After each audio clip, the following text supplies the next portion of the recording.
ওখানে আমার বউ, আমার ছোট একটা মেয়ে জায়গায় থাকতো।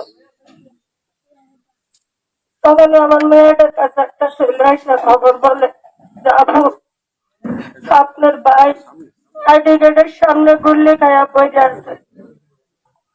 তখন আমার মেয়েটার সাথে সাথে অজ্ঞান হয়ে যায়।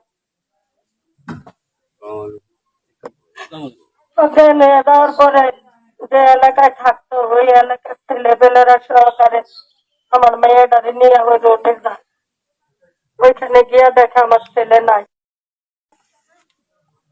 তখন ওইখানকার লোকের কাছে খবর পায় যে ছাত্ররা ওকে গুপ্তা মেডিকেল নিয়ে গেছে। তখন আমার মেয়ে ওই ছাত্রকে নিয়ে ওই মেডিকেলে উপস্থিত হয়। ওইখান থেকে আমার ছেলেরে আনে।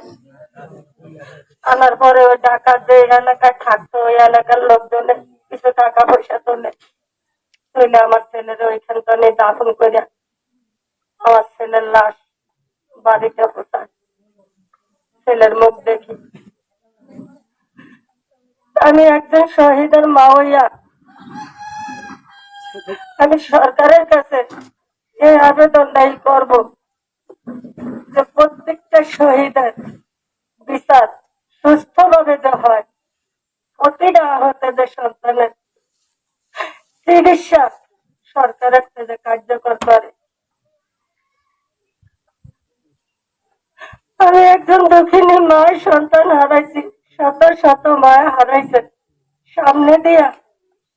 আর কোন মা আমার মতন এরকম সন্তান যাতে না হারায়,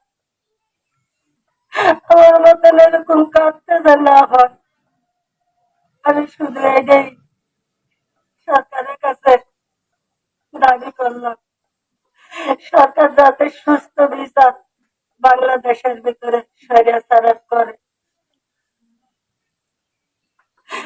আমার আর কিছু বলার নাই। আসসালামু আলাইকুম।